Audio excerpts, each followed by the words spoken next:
To the show, you gotta laugh. You got the best seat in the house.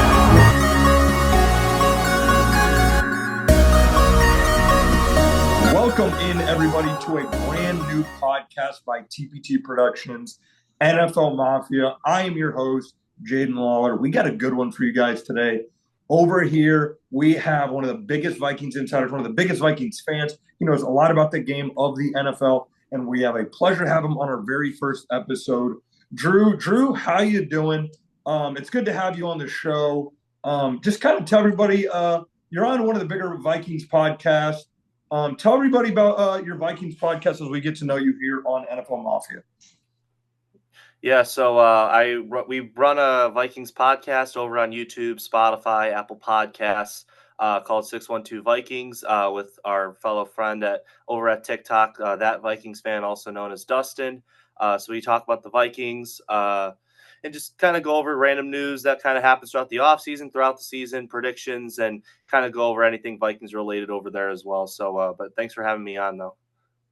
Yeah, absolutely. We're going to get into it. Obviously, you're a big fan of the NFL, college football, all things football. And today, obviously, in this show, guys, we got a good one. We're going to go over top 5 teams in the NFL right now. We're going to go over trade talks. We're going over the top 5 disappointing teams. And then lastly, we're going to do something fun, as we like to talk about some of the OGs in the NFL and some of the things in the past, as we're going to go over top 5 baddest dudes to ever play in the NFL. And this is going to be fun to talk about because we love getting into some of the older players and some of just their games and how they played. But first thing we're going to start off, Drew, is your top 5 teams in the National Football League. And as we go through these teams, talk a little bit about why they're the top 5 teams in the NFL. Yeah, well, I'll go from 5 to 1. So at number 5, I have the Green Bay Packers. They're one of the higher scoring offenses right now in the league, highest point differential in the league, and they've kept the Vikings somewhat close. Had a nice little comeback at the end. Unfortunately for them, it kind of came up a little bit short at the end, but they were still winning games and dominating the games on their schedule. And you can only really play who you got on your schedule. And they were beating guys with Malik Willis and beating them pretty handily. And that defense is not something to laugh off anymore. Their run defense is definitely much improved over the years past. It felt like in years past you can kind of run on them and beat them with some old school ball. But now they're a team that they're a very feisty defense, very rugged, very blue chip defense. So, Xavier McKinney, he's a guy that had an interception, 4 interceptions to start the season in every single game. So definitely a very good team over there. And the 4th, I have the Houston Texans. They're 5-1. Their big loss was to the Minnesota Vikings still. But, even other than that, the thing with them is they're a team that has a good defense with D'Amico Ryan, CJ Stroud's looking really good. And that offense and that offensive core with guys like Nico Collins when he's healthy, Stephon Diggs, Dalton Schultz, it just seems like every single part of that offensive, all of those weapons over there, they have something really good over there, especially at running back by adding Joe Mixon. 5-1 is definitely something that they're doing very well at too. And number 3, I put the Detroit Lions at 3.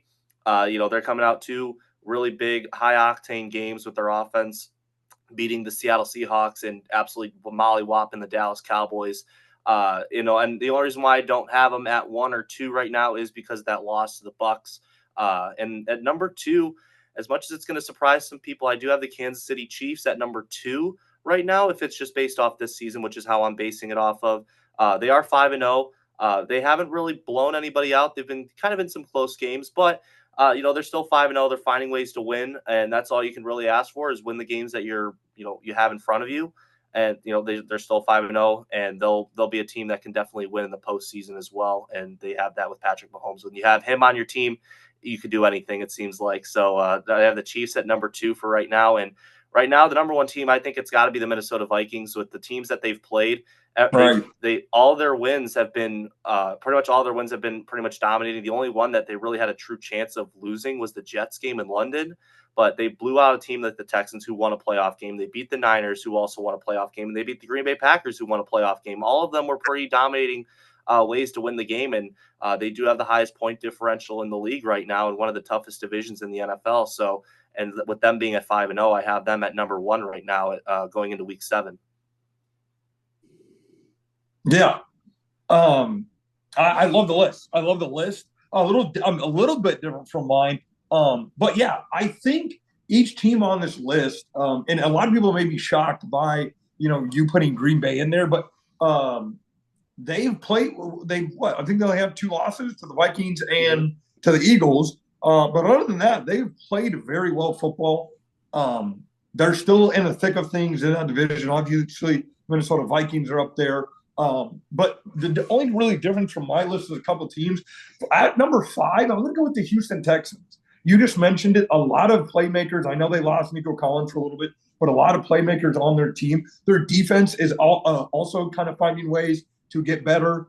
They kind of started out shaky at the beginning of the year, giving up a lot of points, but they played well the last couple of weeks.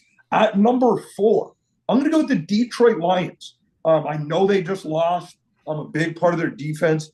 But I still like the Lions. Their offense is explosive, pure explosive. They can score at any time. They kind of remind me of the Kansas City Chiefs offense a couple of years ago with Patrick Mahomes, where you give it to guys that are absolutely explosive. They have Jahmyr Gibbs, a guy who reminds me a lot of a guy like Jamal Charles back in the day. He can absolutely break one loose. He's a good, great receiver in the receiving game. But I absolutely like the Lions there at 4. At number 3, this may surprise a lot of people, but I have the Ravens. I have the Ravens. The way they're able to run the ball with Derrick Henry right now and Lamar Jackson, like no defense wants a defense would much rather have you be a quick strike team through the air than having to be a run team where you're constantly just getting run over and you have to constantly be chasing a guy. So that's why I think the Ravens right now, they're a dangerous team. I think they're right there in the AFC with the Kansas City Chiefs. But at number 2, this may surprise a lot of people. A lot of people that know me at TPT, a lot of people who know me. Don't let this jersey fool you. I am a Kansas City Chiefs fan, but I thought I'd rock the Chad Henne jersey today because he was a Chief. I'm going to go with the Kansas City Chiefs at 2. I'm going to go with the Kansas City Chiefs at 2. I am honest. I'm an honest NFL fan. I will be honest. I'm going to go with the Chiefs at 2. They have won. They have not lost a game since Christmas, and Santa came to town. Ho, ho, ho. But I still think right now they've had a huge injury. Pacheco's not there. Their offense has not played very well. Patrick Mahomes has not played his best ball. Yeah, he's getting it done. He's kind of playing like, Brady early in his career, how, he's getting the job done. He may not put up the crazy numbers right now, but he's still Patrick Mahomes. He's playing clutch football. But I'm going to go with the Chiefs at 2. And at number 1, and I know my brother and probably my other side of my family, all Vikings fans, are going to love this one. I'm going to go with the Minnesota Vikings at 1. Their defense is playing some of the best ball in the league, if not the best ball in the league. Sam Darnold is looking like Kirk Cousins or somebody out there that's capable of playing football rather than he did a couple of years ago. He's looking good. Their running back, Aaron Jones, is looking good. Jefferson, all these guys looking good. They don't even have Hendrickson back yet. So I like the Minnesota Vikings. They're 5-0 as long as the Kansas City Chiefs. So those teams have to be 1 and 2, however you like it, folks. But I'm going to go with the Minnesota Vikings at number 1. Drew, what do you think of the list? Is there obviously there's things that are changed, but what do you think of the list overall? Anything you major disagree with? Nothing I would say is major. I would say, obviously the big different one was I didn't have the Ravens where you did, and you had them at, I believe, at 3. So I just had the Ravens on the outside looking in. There's just some things that, I like that Green Bay's doing a little bit more, and I kind of give them benefit of the doubt just because of injuries. But, it could just be one of those things where when week 7 rolls around, the Ravens could easily just jump over them. So I just think with the Packers, I should say, I give them a little bit more leeway because of the fact they were missing Jordan Love and they were winning with backup quarterbacks. But, and it's kind of funny, a lot of these top teams we have, they're all fighting some major injury. You said Chiefs with Pacheco, the Texans with Nico Collins, and let's not forget the Vikings are dominating all these teams, these big playoff teams from last year without TJ Hawkinson up the middle. I mean, their best tight end right now is Johnny Munt, who's a career backup for the Rams, who was probably a 3rd or 4th string tight end for that Super Bowl team a couple of years ago. So, I mean, they're finding ways to win too over there. And I just think it's kind of interesting how these teams that are at the top of the league right now have faced some big adversity injury wise and are still finding ways to win games. And frankly, that's what I feel like, builds a championship team. And I think that's just something that I respect more out of. And I feel like the Ravens haven't really gotten that really. They've been fairly healthy for the most part. But that's why I just kind of lean that way a little bit. Even the Lions too, with Aiden Hutchinson now being out too. And I'd like to see what they do a little bit, but I think things will be interesting with the second half of the season for this upcoming year. Yeah, absolutely. Major things going on in just that division alone. And I'll kind of get to that division towards the end of the podcast a little bit. But yeah, I think a lot of these teams those teams I am certain are going to be big time playoff contributors, even maybe win a playoff game. Because I'm confident the Chiefs will win a playoff game. I'm confident the Vikings, Ravens, Lions, Texans, and all the teams you mentioned, I think can get to the playoffs and be well. But who knows? I mean, we're not even at the halfway point yet. We're getting there, but we're not even at the halfway point of the season. But my thing is, and I want to ask you this real quick as a Vikings fan. Why is it that a team, which I don't get, a team that's playing well as the Vikings is so doubted right now and kind of looked down on? Is it Sam Darnold or what is it? I think it's Sam Darnold, and I think it's also because the Vikings aren't really in that sexy market per se. And I know like teams like the Packers and the Chiefs, they've had that historic success where the Vikings really haven't. So I think a lot of it just goes to like people really don't want to admit that they're wrong, and they're holding their takes at the beginning of the year by a thread, and hoping that when they do eventually slip up, they can go and they point to them and say, "Oh, well, I told you so. I told you so. They were going to do it. They were going to do it." And it's like, all right, well, let's just say this weekend they drop to the Lions. Are they going to start victory lapping over one loss? Because you look at that Viking schedule after that Detroit game, I really don't see a really big game where they might lose. You got the Rams on a short week. That could be one maybe. But after that, it's like the Colts, the Titans, the Jaguars, the Bears, who are winning, but I still feel like the Vikings are a tier above them. The Arizona Cardinals are another one that's in there too. So like they got a pretty, I don't want to say easier schedule, but it definitely lightens up on the workload that it does in the first 5 games. But a lot of it, I feel like, just kind of goes back to people really don't want to admit that they're wrong, and people are just ignorant. I think that's kind of why, we see these first round quarterbacks and people saying, oh, this guy's going to be good, this guy's going to suck, and they don't really want to change their opinion on it. And I think that's kind of what it has to do with a little bit of Sam Darnold. The Sam Darnold haters back then don't really want to change their tune. Especially maybe even some truthers that might have changed their mind. They just doubt him.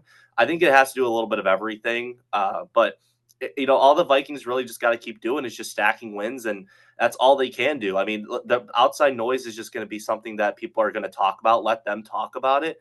And I think the Vikings need to just take it where they need to know they know what they have on that team, and they can control what they can control, but let the outside people like, say a Stephen A or Skip Bayless, let them doubt, let them talk about it, but let the players actually play. And then once they start winning and they win, you'll start seeing that respect start to come a little bit. Yeah. I don't understand too much. And we're, like I said, we're almost halfway through the season. So, it's going to turn right now. It's early in the season. Then when it gets like week 10, if they're 9-1 or 8-2, it's going to be, oh, wait till the playoffs. And then if they want a playoff game, then it's going to be like, oh, they're not going to win the Super Bowl. So it's like right now, I think just people in general are already wrong about this team. I mean, even I only said they were going to win 9 games at max. But it looks like they're going to exceed that. And this, to me, looks like a team that could win 13, 14 games. So I think they're rolling right now. I think Sam Darnold, their defense is absolutely playing insane ball. They got a big one this weekend. The Lions, I will get your game prediction before we get out of here on that. But we're going to move on to teams that aren't 5-0. These teams are not 5-0, folks. These teams are Garbaggio. These teams are booty. These teams are 2 scoops of ass. These teams are not good. These are the disappointments. What, Drew, are your 5 teams that are just disappointing? It could be 5 teams. It could be players, whatever it may be. What are your 5 disappointments this season in the NFL? I think the biggest one's got to be the Cleveland Browns with the way that Deshaun Watson is playing right now. I mean, they're already on a fire sale. They've already traded Amari Cooper. There's rumors like I know Nick Chubb might be on the trade block. I think that's one guy you might want to consider trading because he is on the last year of his deal. Zadarius Smith, I know they're kind of shopping around for. I know some fans are kind of talking Myles Garrett. I don't know if they'll do that per se, just because he is such a cornerstone piece for a defense that really you just don't find every single day or every single draft. So, but they're definitely a team that has regressed so much compared to last year. going from Joe Flacco from the Watson injury and winning coach of the year. And I think they finished like 10-7, going to the wild card round. And unfortunately they didn't win, but the slipper kind of ended, it kind of fell off at the end, but still they made a great run. They found a diamond in the rough with Flacco there in free agency, really. And then all of a sudden they're just 1-5 with pretty much the same roster intact, but not a lot of roster turnover. I think that's one that has been a major disappointment. The second one I think has to be the Jacksonville Jaguars. They're 1-5 as well. They were 8-3, saying we're going to sell postseason tickets on their Twitter. People were buying up the tickets, and then they missed the playoffs. And I think since that infamous post from that Jaguars Twitter page, they've only won, I think, one game. Did they lose? I think they lost out of that year. I think they finished 8-9, and then they've won one game since then. And I don't know if it's just an ownership thing with the Cons. I don't know if it's a general managing standpoint. I tend to lean towards more general managing because Doug Peterson I do think is a good coach. But when you could just tell after that halftime interview, he just looked defeated. Like he knew it was over. Andre Sisco just said that the team quit. So Doug Peterson's saying that they need a culture change. And some people are blaming him that he's one responsible, but I don't know if it is Doug Peterson. I think it has to go with Trent Baalke over there. And he had so many issues with San Francisco and basically ran Jim Harbaugh out of town to go back to Michigan. So I think it really kind of starts with him and a lot of those questionable draft picks. And I know Trayvon Walker's he's like one of those silent, underrated #1 picks of all time. Very underrated, very good player. But then you get Aiden Hutchinson, that Myles Garrett-esque, Micah Parsons-esque player, take that pick right after him. So I think guys like that, for the most part, it is something that could get you fired. And they really haven't had those big hits like they've had. The third one I got to say is the Dallas Cowboys. They haven't won a home game all season. They're 3-3. Jerry Jones is just content with rolling out the same thing over and over and over again. I say Brandon Cooks has not been what he has been. He's been hurt. And they let Tony Pollard go for basically nothing, and they didn't find any sort of replacement in the draft or in free agency. And now they're really starting to rely on a washed Ezekiel Elliott to kind of carry that workload that they've had. And it's been backfiring them. And I think they're a team that's definitely looking for Ashton Genty to kind of be that generational back for him in the draft. So that's the team that's going to be the match made in heaven over there. And that the fourth team, I'm going to go with the Cincinnati Bengals. The Cincinnati Bengals have been a team that's been disappointing. Their offense has been fine. You could tell they've been losing something a little bit without Mixon and Tyler Boyd. But their offense is still going to be fine with Jamar Chase, T. Higgins, Joe Burrow. The O-line isn't what it was like for that Super Bowl. It's definitely improved, but it's still not an elite O-line. But that defense has really taken a massive hit with losing guys like Chidobe Awuzie over time, Jesse Bates over time, DJ Reader over time, and they end up going to the Lions. So their defense has just been depleted because they got to keep these big name guys they draft like Burrow and Chase. So that defense is definitely something that's been a liability for them. It's cost them a lot of games for them over there. And then the last one, I had the New York Jets at number 5. They are the first team that fired their head coach. A lot of people had playoff aspirations, division aspirations for them. And right now they're looking at 2-4, and I really don't understand why they were in the market to trade for a guy like Devontae. I guess, it's a cheap deal with the conditional third, but I don't see this team really going anywhere. I think the Bills are kind of end up winning it for somehow with losing all their receivers, but and they ended up adding Amari Cooper as well. So I think when they added Devontae, they went and they traded for Amari. So I think it's really just a tit for tat kind of move. And I think for one, I think it's a lateral move for Devontae Adams. I don't know if it really moves the needle for me for the Jets. So when you're firing your head coach, it kind of says it all right there. But yeah, I think those are going to be those are the 5 disappointing teams I have so far for this NFL season. Yeah, very. It's going to be a very similar list to mine, maybe a little bit different.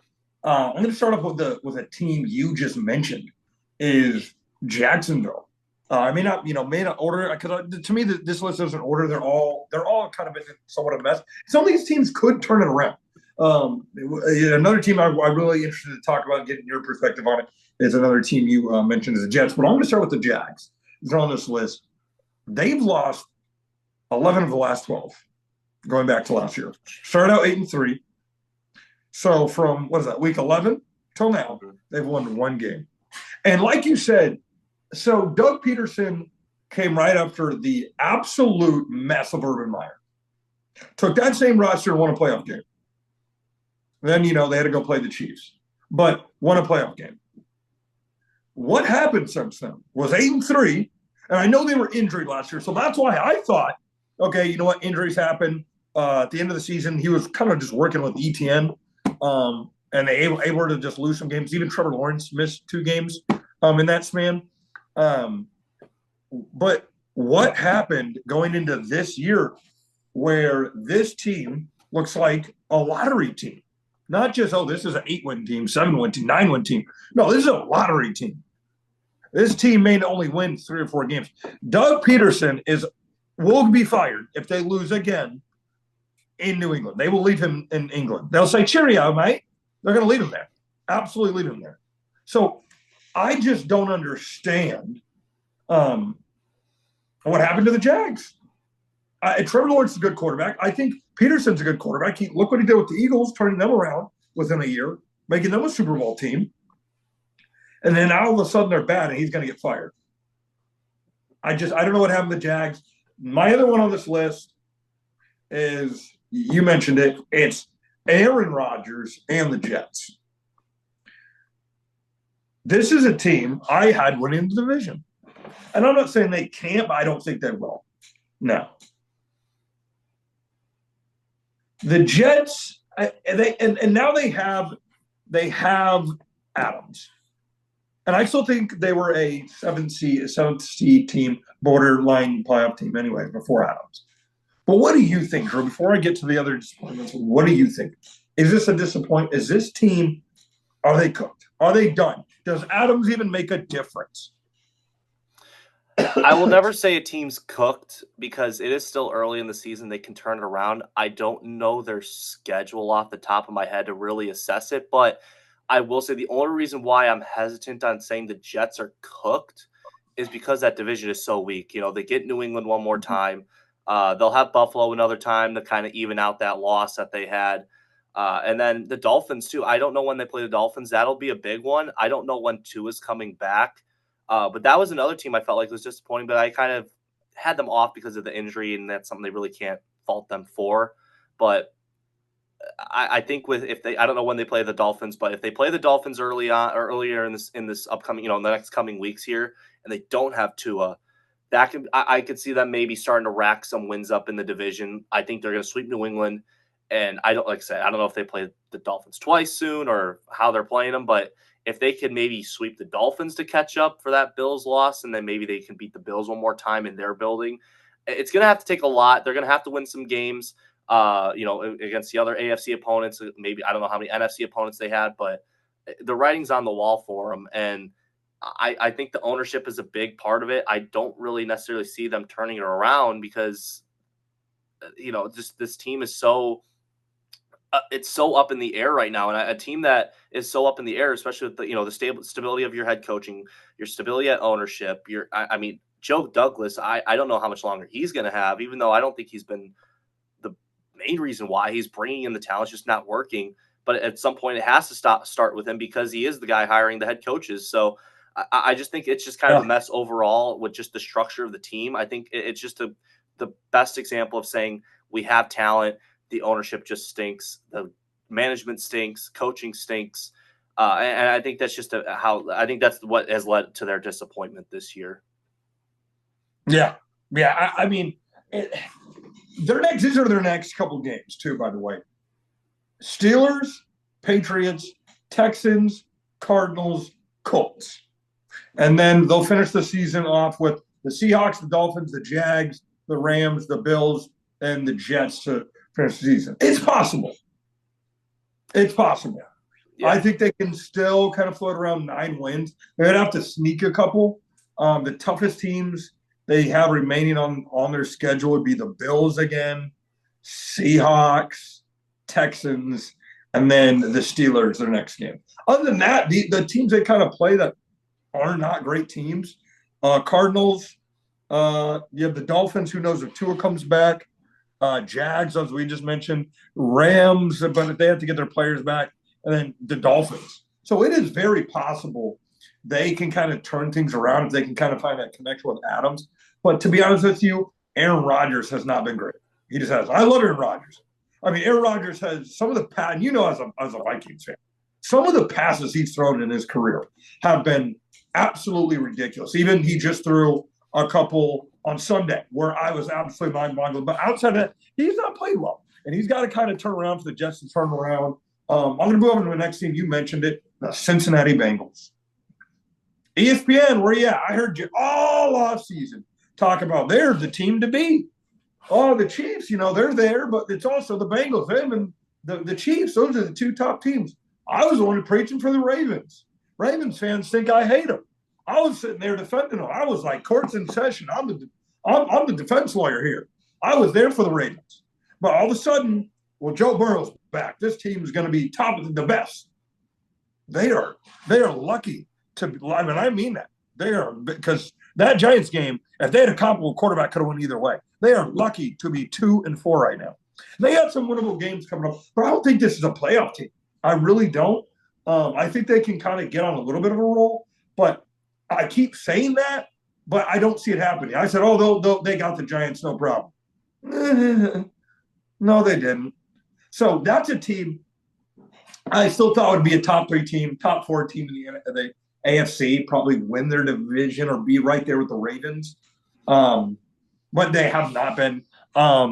Next up, I didn't want to have this one. I don't want to have this one for my 5th one, or my 4th one, excuse me. But it's Patrick Mahomes. It's Patrick Mahomes. And like I said, he's 5-0. You may sit there and be saying, Jaden, you're a Chiefs fan. You guys are 5-0. What can you complain about? From a statistical standpoint, he's not been Patrick Mahomes. Yes, he's getting it done. I'm not saying he's not getting it done. He's getting it. He's not even quite getting it done. But he's making the right plays at the right times. He's able to scramble on 3rd down, hit the right guy on 3rd down. Travis Kelce been a little bit better these last 2 games. But he still hasn't been Patrick Mahomes. I'll leave it as far as that. And then I will move on to number 5. You mentioned it. And now I'm going to mention the whole team. The Cleveland Browns. The Cleveland Browns, not just Deshaun Watson, it's the whole team, the whole organization, putting that much money in Deshaun Watson just for him to play like he's playing right now is absolutely unacceptable. A team that won 11 games last year, and I know Joe Flacco came in and played well, but absolutely disappointment from the Cleveland Browns. Those are my top 5 disappointments. Do you disagree with any of those being disappointments? No, I don't really have that. And I know you mentioned it earlier with Patrick Mahomes, and I know a lot of people are going to be hating on the Chiefs because they've, the back-to-back Super Bowl champions, whether that's that, they win too much now, or it's Taylor Swift. But Mahomes really hasn't been that superstar X factor to take them to another level.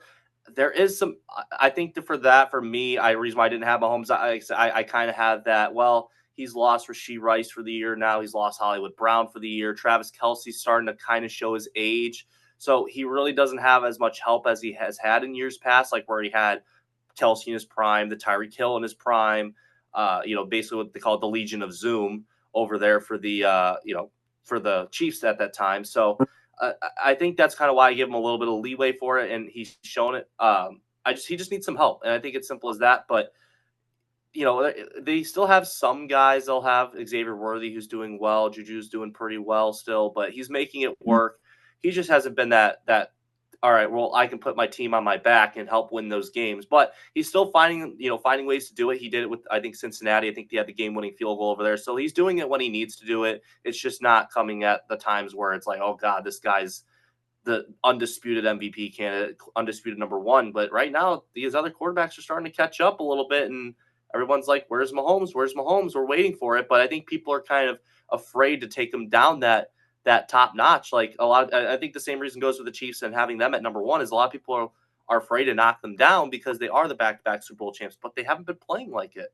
Like they're undefeated. They're winning the games that they're supposed to win, but they're not winning it at that level that, okay, this is a team that could three-peat. Like they're not striking fear into opponents. For me, at least, I feel like I feel like at any point, I feel like the Chiefs are going to be a team that can be knocked down. It could very well be this week against the Niners, who are, their injuries are kind of holding them back a little bit. But if it comes out to be that the Niners beat the Chiefs this week, I would not be surprised one bit.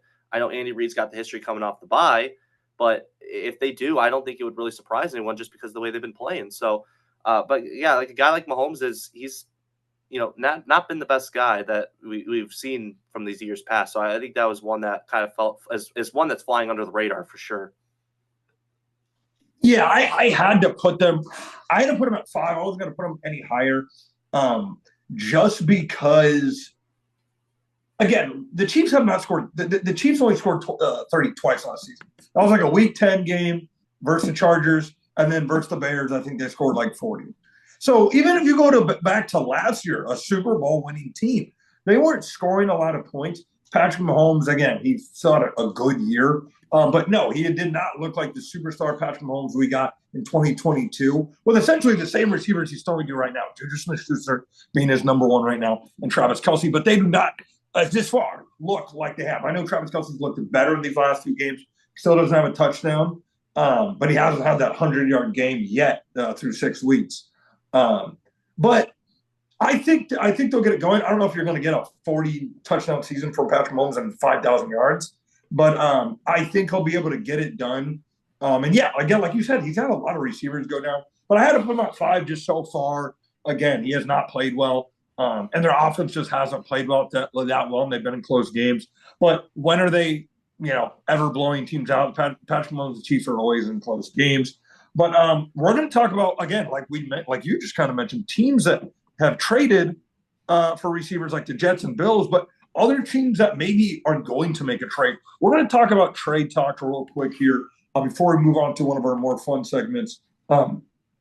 Trade. So what do you think about what's happened? And can you give me some insight on a trade that you've kind of heard a rumor as that you think is going to get done?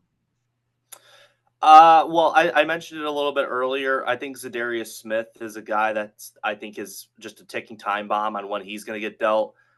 He's at the older, he's getting older. He's in his early 30s, like 33, I want to say, give or take. Maybe he's 32, 33. So he's not a guy that the Browns are definitely going to be winning with anytime soon, especially not after this year. And you don't want to have him under contract where he's just falling off a cliff, kind of similar to what Deshaun Watson's been doing for him. Because now if you have a guy like Zadarius Smith fall off the cliff and Deshaun Watson, you're going back to the same old Browns like you've been. So I think Zadarius Smith is a guy too.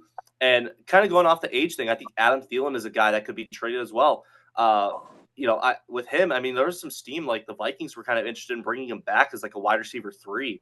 Bringing him back to the hometown Vikings and kind of being on this team that could help maybe have a push for a championship. But maybe that's a team that maybe they look at for a trade. But I think Adam Thielen is as good as gone too. It might just come to the fact that maybe there's a receiver that goes down, but. I was going to say the Saints were a team that would have been interested, but they've lost 4 in a row. So I thought that was a team that kind of fit for them, and unfortunately they're not winning anymore. So, but I do think that he'll be a guy that could be gone as well. And kind of going back to the Browns, I think Joel Bitonio, the guard, a lot of people need guards now. People very underrated part of the game. Team like the Vikings could use a guard. There's a lot of question marks with Ed Ingram and Dalton Risner. I think they'll probably end up trading him for.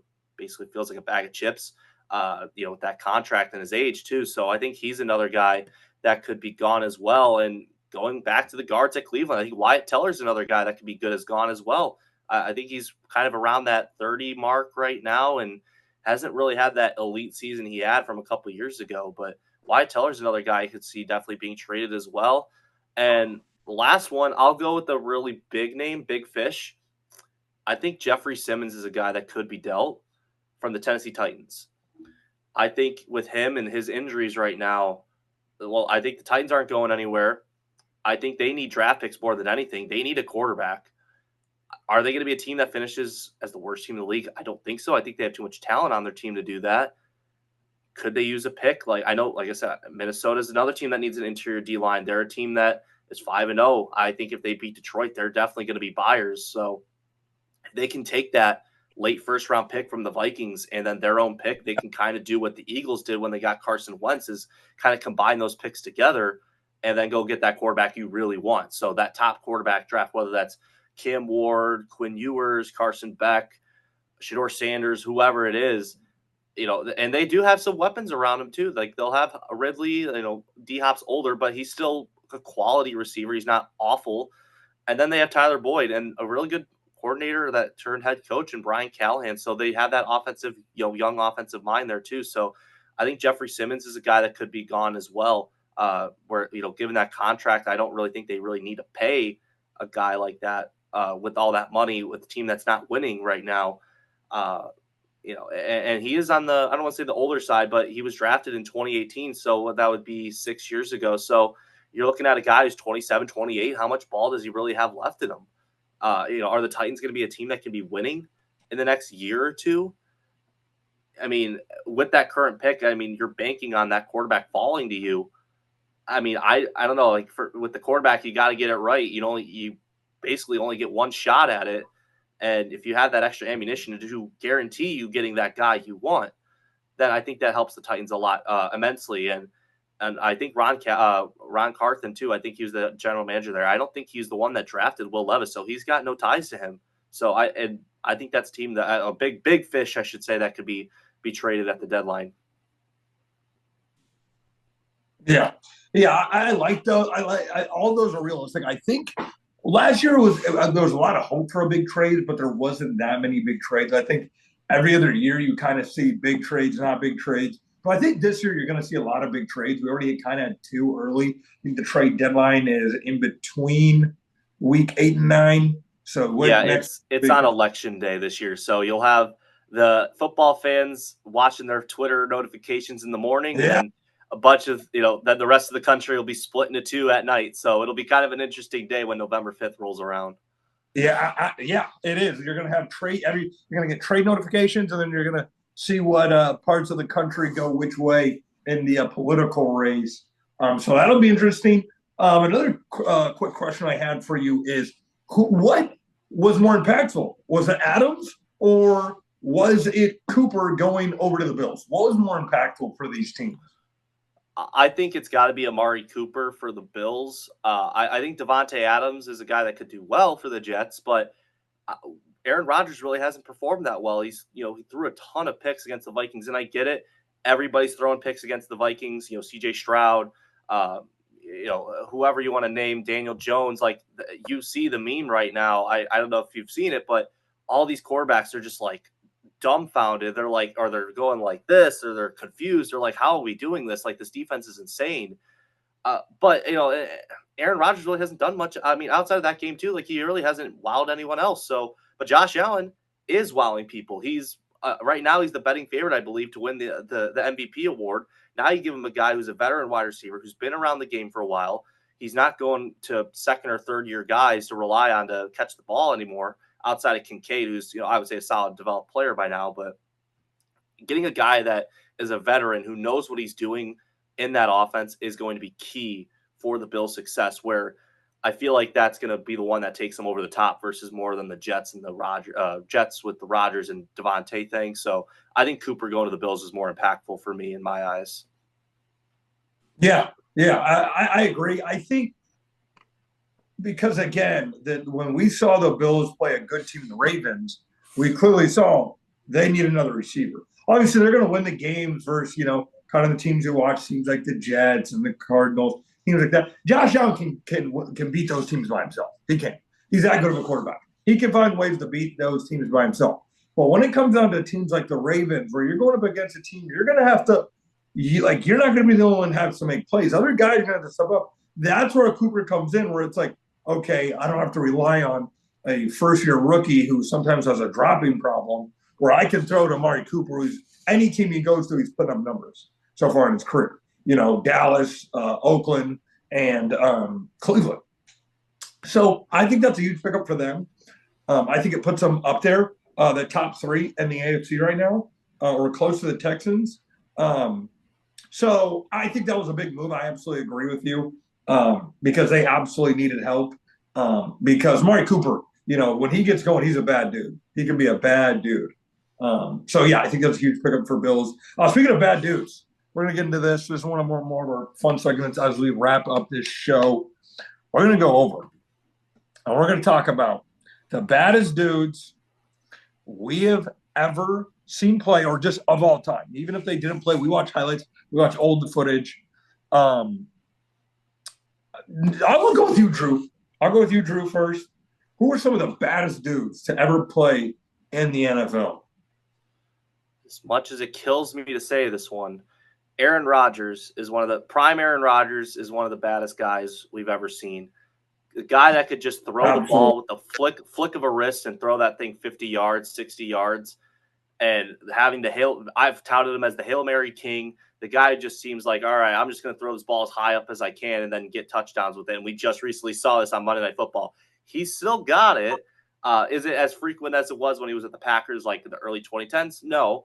But the guy's put up the record for highest passer rating. I think he had a season where, I think he had 3 or 4 interceptions, and none of them were really his fault. It was deflections or drops or some fluky thing that went against him. But he was on that year. And then when he back-to-back MVPs into his late 30s as well, he's got to be on that list for one of the baddest dudes of all time. And a guy who I think is very similar to him. Definitely has changed the game. Everybody's looking for the next great one. Prime Patrick Mahomes. He's struggling right now, but every quarterback, every player is going to have those down years. It's just the nature of the game. But the guy steps in year one as a starter after sitting a year, throws for 5,000 yards, 50 touchdowns, goes toe-to-toe with Tom Brady to take him to the Super Bowl. Unfortunately, didn't go his way. The coin toss did not go his way, where the Patriots just marched down and scored. But then the following year, he comes back, wins the Super Bowl, and then he loses Tyreek Hill, and then goes back-to-back Super Bowl champs without Tyreek Hill. They have not lost a playoff game since they traded Tyreek Hill. That is the guy that is one of the guys who I would say is the baddest dudes of all time, too. Just given from that, just alone from that. And then I'm going to go on defense on this next one. I'm going to say Reggie White, who's second all-time in sacks. Nice. A guy that could literally just pick you up with one hand and throw you across the field. Eventually, he did have the all-time sack record. Unfortunately, lost it to Bruce Smith. But another one I hate to admit, because he is such a great Packer. I would say is the greatest free agent signing of all time. And unfortunately, he ended up having some health issues and ended up passing. So rest in peace to him. But he's definitely a guy that is going to be that all-time great. I would say is the greatest defender of all time is Reggie White. And then I'm going to flip it back over to the third facet of the game. I'm going to say Devin Hester. Not only does he hold the record for most punt returns of all time, he's the punt return king. I'm going to be clear, he's not the kick return king, punt return king, very different. That kick return crown goes to Cordero Patterson. But punt returns, Devin Hester, when he broke that record, I think he broke it. He was in his late 20s. And I think Dion had it for 5 or 6. I think he was second. This guy's got 15, 16 punt return touchdowns. Is insane. He just got inducted to the Hall of Fame. Guys that are just regular punt returners don't go to the Hall of Fame just for that. He is a guy who you would just punt the ball away to. You try to kick it out of bounds. You would take that 5-10 yard loss because anytime he touched the ball, you thought it was going to be gone. So him alone is a guy that you got to have him if you're going to have that third guy. I would say is the greatest special teamer of all time. And then my fifth and last one, I'm going to finish it up with the offense. I've got to go Randy Moss, the guy that has the size of a Mike Evans, the speed of a Tyreek Hill, and I felt like the hands of a Chris Carter. He was the guy that was just the perfect unicorn. If you were to build the best football player you could in a lab or a factory, you would say it's Randy Moss. He is the most talented wide receiver we have ever seen. I don't know if anybody's going to come close to him. And the only thing that I felt like kind of held him back from being the best of all time was just the effort and just putting the time and effort into the games. There's the famous quote where he said, 84 don't stretch on game days. I think that was in Philly. If he was a guy that kind of took football a little bit more seriously, and you get let alone the fact that we got to this point with Randy Moss is great in itself, because the reason why he dropped so far in the draft and why Dallas passed on him was because of his off the field antics. And he did have his off the field antics still, but it wasn't a detriment to the team like a lot of teams had feared. So I felt like, for me, it's kind of like the Michael Jordan thing. Michael Jordan really didn't have that 100% all in. Like, he was a winner. He wanted to win. He wanted to beat you. But, like, he didn't have, like, that wasn't his number one thing. Baseball was his thing. Like, he loved baseball, and that's why he ended up retiring to go back to baseball. But I feel like with Randy Moss, he's kind of like that Michael Jordan-esque guy where he was just built in a lab and you just were afraid to play him. There was no way you could guard him. Like, you literally have a verb named after this guy saying you got mossed. Like, that just doesn't get thrown around to anybody. And you're doing jump balls in double coverage. I think Randy Moss is definitely the guy who I would say is the best wide receiver of all time, like talent-wise. And I think the only guy who may have come close is a guy I think we talked off air. I'll let you say is a guy that you're going to name on your list as well. So I'll transfer it over to you, and you can start with him. Yeah. Great list. The thing bringing Devin Hester, I like that on the list, is he's literally in the Hall of Fame for special teams. Like there was years where he would have maybe 3 receiving touchdowns and 600 yards receiving, but he would have more punt return yards and more touchdowns on special teams than he did on offense. So that I love that the man literally was maybe having 3 or 4 punt return touchdowns or plus kick return touchdowns, and then he'd only have like 1 or 2 receiving touchdowns. And I was like, oh, I'm just going to score on special teams. I don't even need to score in the receiving game. And I think his first year he was a cornerback. So they were like just putting him wherever on the field. But I love that. But yeah, my list, I'm going to have a similar guy at the wide receiver position. But these lists are some of the baddest dudes. I got to start at number 5. This wasn't a dude I even necessarily liked when he played. I just thought he was so cocky, kind of annoying sometimes. But he was that guy. He was that guy in college too.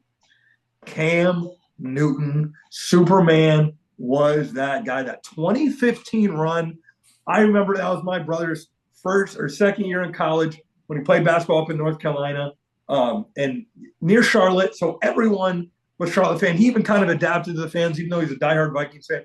He was kind of backing the Panthers at that time, Cam Newton. But as me, if my brother's cheering for a team, I got to go the opposite. So I was talking about the Panthers.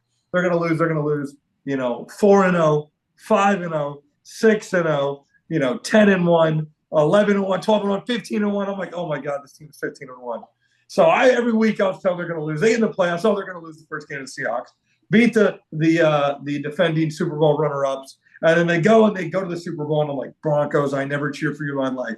Well, please knock off Cam Newton. He didn't have the best game, but that season, Cam Newton was absolutely unstoppable. Watching him every week, I'm just like, oh my God. Trying to find reasons to hate this dude, but he's flipping over guys, absolutely destroying linebackers, and telling dudes, telling Clay Matthews, hey, I'm glad you were reading our playbook, or glad you were watching tape, and still was throwing dimes and jumping over people. But I got to have him at number 5. Number 4, I got to go with an OU legend, a Vikings legend. I know he played for a couple of teams at the end of his career, but was he that man with the Vikings. Never really was on a great Vikings team besides 2009. Always hated to see that for AP. But this man came into the league in 2007 and broke the rushing record at 21 years old. Said, I'm just going to break the rushing record versus lights out, versus all these great defensive players on the Chargers. I'm just going to run all over him. That was a great day for me because I saw him absolutely destroy the San Diego Chargers because my Chiefs weren't capable of doing it at that time. And this man at Oklahoma, 6'1", 6'2", I'm pretty sure, built like a absolute ox, just absolutely humongous guy, built like a Ford F-150. All day, the nickname. I got to go with AD. Adrian Peterson. Absolutely loved him when he played. Always wish he kind of at the end of his career when he was hopping to team. I'm like, I just want to see you in a Chiefs uniform just because you're my OU guy. But at number 3, this guy is one of the most motivational guys I've ever heard. One of the baddest dudes ever step on the field. Put fear into people. Had running back shaking. I got to go with Ray Lewis. 52. I used to listen to some of his motivational locker room talks when I was working out before I was playing basketball because he just had you ready to go game. You want to run through a brick wall when you heard Ray Lewis talk. So I got to go with Ray Lewis. Absolutely legendary. Him and Eddie George, when they would have those battles in the early 2000s, absolutely legendary. And then a dude you said who's kind of similar to your number one on your list is my number two, Megatron. I loved me some Megatron. There was not a lot to watch about Detroit, but Matthew Stafford throwing an absolute fade right to Megatron and making the tallest corner or safety they could find on their team and just have him mush them. Just have them mush one back in the end zone catch. Absolutely just go get it. I mean, there's videos of them pitting their safety, their two best corners on Megatron in the red zone just because they're like, we don't want this guy to score, so I'm going to go with Megatron at number two. And at number one, who let the dogs out? Michael Vick. This guy, I know he had his, he missed his prime probably, right before his prime, his two best seasons in 07, 08, probably would have been at his best because of, the off-field situation. But came back with the Eagles, redeemed himself. That's honestly when he was my favorite player, was when he was on the Eagles. Number 7. I wore number 7 when I played football because I loved Michael Vick. Absolutely would just make people – I always remember the one you always see on NFL highlights as the one versus the Vikings, the walk-off touchdown where he made two players just collide and he runs like 70 yards to the house. Michael Vick had that dog in him. So I got to go with my man, MV7, absolute stud. Drew, what did you like about this list? Is there anyone you said they were bad, but they weren't the baddest? You wouldn't consider them in this list. What do you think? Honestly, I think all of them are good. They're great dudes. If you had to say, if I had to pick one that I would change out, it probably would just be Cam Newton. But in his prime, for sure, in that 2015 season, was just a workhorse. Kind of similar, I feel like Josh Allen, where he put the team on his back. He felt like he had to kind of do everything. But I just, I think that's the only thing I probably would say. But he's definitely up there for one of the best of all time. I had to put him in there because of that 2015 season. Oh, yeah. Just for that alone, yeah, for sure. But there's so many good options, too. And a lot of them are really, you started seeing these guys built like freight trains in the 90s and sometimes in the 80s. So I think another guy that kind of, going back to the 80s kind of slides under the radar when he was good was Bo Jackson, too. I felt like was a guy that was an honorable mention that doesn't get talked about enough because his career was cut short from the hip injury. Basically had to get an artificial hip. So it's kind of I feel like for me, that's one of the bigger what ifs of all time. Had Bo Jackson not gotten hurt, would he have been a guy like a Jim Brown? Would he have been better than Barry Sanders? Because I feel like he could have done that, which is another guy too we didn't even mention as well. Barry Sanders, averaging 5 yards. Even Dion. No one said Dion. Yeah. I mean, there's so many options too. You really started seeing these guys really take off in the 80s and 90s. So, but as I said, that's probably the only thing I just didn't really have, or just because I was thinking all time and all that. But my thing is there a guy that is right now, if you had to pick one player that's currently playing that could be in this category in the top 5, who do you think that would be? You mentioned Mahomes.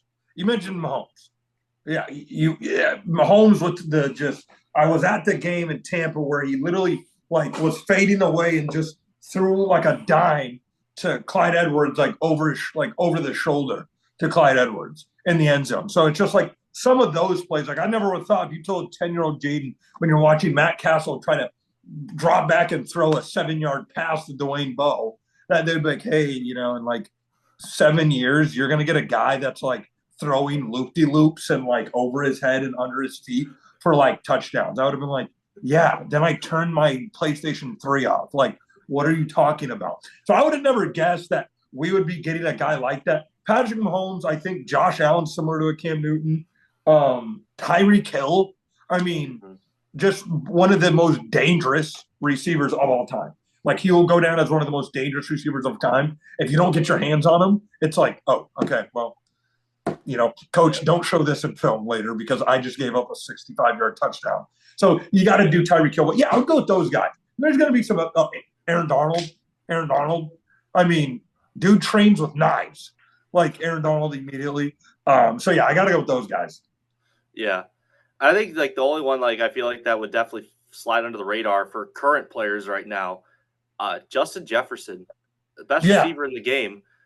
When he runs his routes or just when he's running on the field in general, I feel like it's like watching Michael Jackson moonwalk because the way he just runs, it looks like he's gliding. Like he'll take like Yeah, it looks like a steps and gazelle. he's like, yeah, he looks like he's running. He's like 25 yards down the field with like 3 steps. It's like do. It's like watching like basketball. I feel like where it's like it's just so smooth. It's like what it's like listening to jazz, or it's just so smooth. It's like do, and he just plays and just balls out. And like he'll put the best corners in the league, and they're like 5 yards off of him. And I know you're friends with him on TikTok, Guru Griff. He'll just be like, how is Jefferson like this wide open all the time against the best corners in the league? There's like nobody guarding him within 10 yards. It's like, here's an idea. Go put a guy and guard him, and then nobody can figure it out. The best players in the NFL can't figure it out. The coaches can't figure it out. So I would say outside of quarterback, it just seems like for us, we'll look back like, the kids now, like their Mahomes is like, that'd be like our Brady's and Aaron Manning's. And, for them, that's like, if you want to say that for our generation, be like our Randy Moss, the closest we would get to it. Ours is like Randy Moss and those guys. And, obviously Jefferson too, because, we were kind of in the mix of, both of them were, younger guys watching Jefferson, but we were also younger kids watching Randy Moss. But for young kids, they're watching Justin Jefferson. And so when they get older, they're going to be like, Jefferson may be the GOAT, or Tyreek Hill, or, these certain guys was their GOAT because they saw these plays. But I would agree. Justin Jefferson, it's like the way, like his strides are so like long but fast, like quick. Yeah. Like it's just like, he's like a gazelle. He's just running like boom, boom, boom. So I absolutely agree.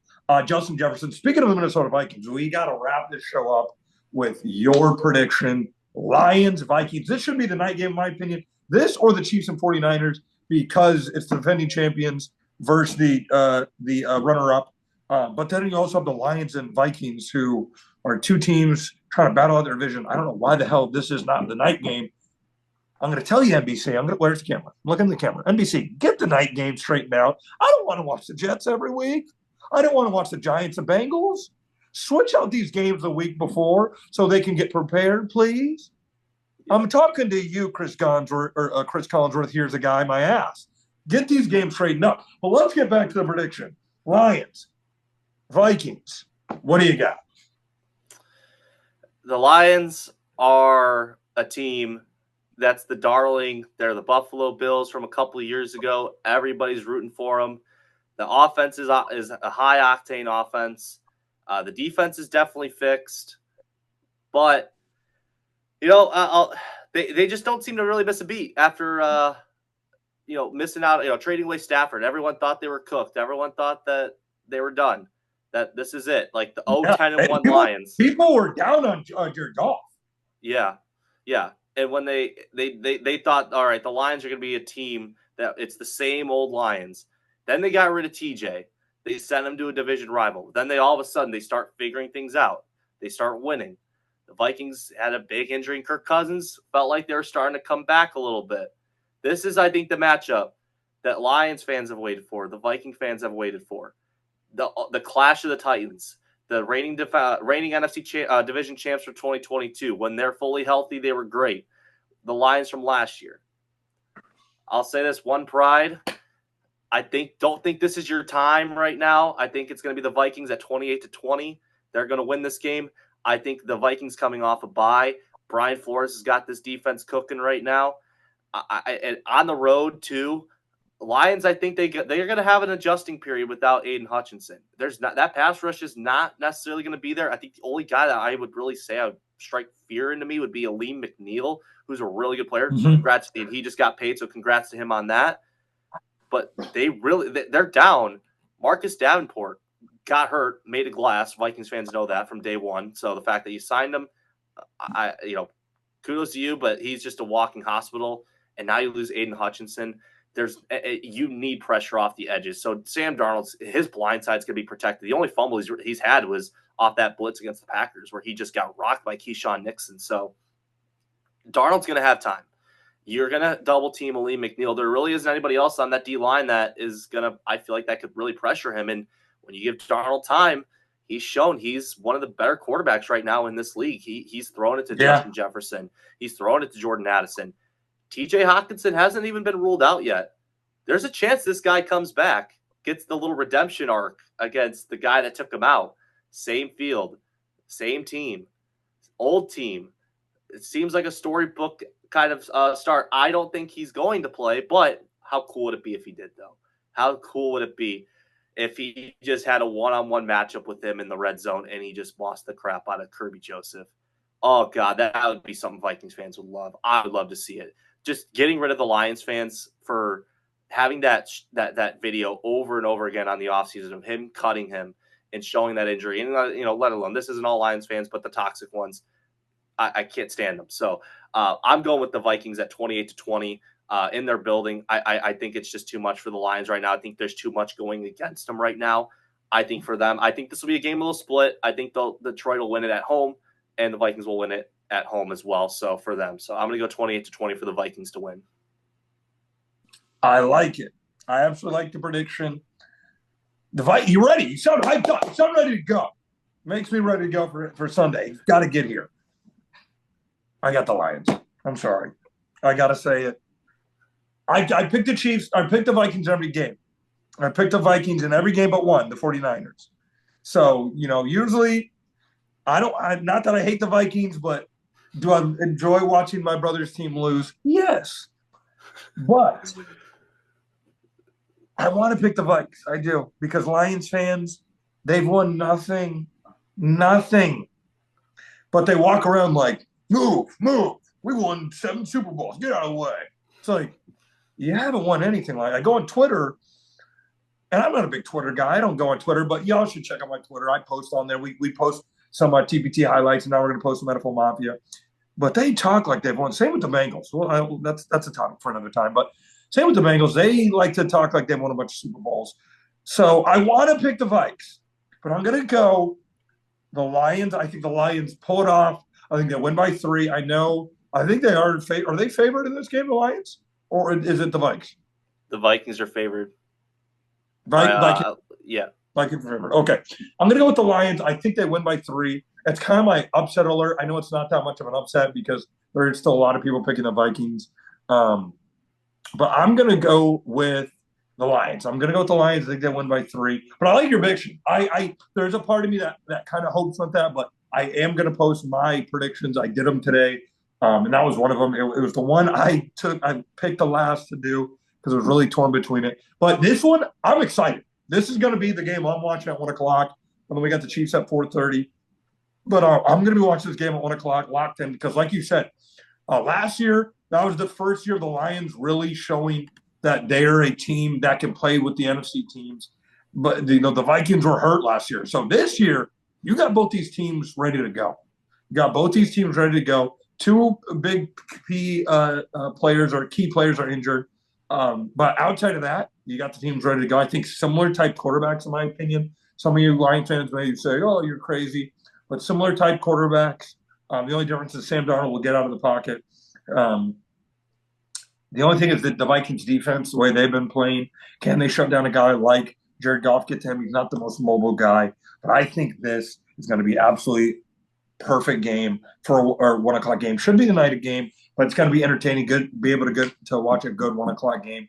But if you guys want to hear more about this, Drew, tell them where they can hear more Vikings content.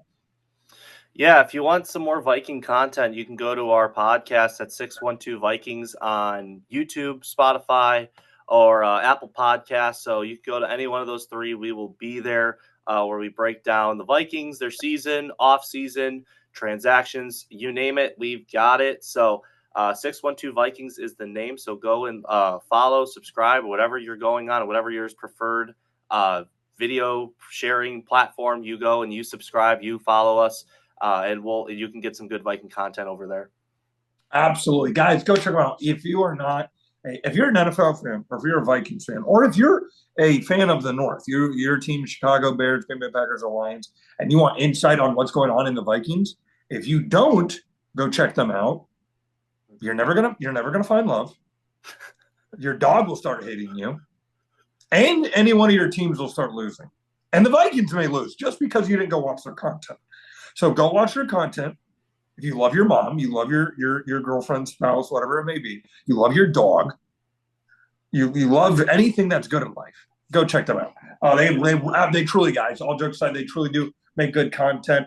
Drew, absolutely fantastic insight on the NFL, what you brought. Love your baddest players. We'll have to have you on again when we go over some great players, when we go over some time games, the NFL, key matchups, all those sorts of things again on NFL Mafia. All right, guys, we're going to get out of here. We will see you guys next time on NFL Mafia. We will see you guys later.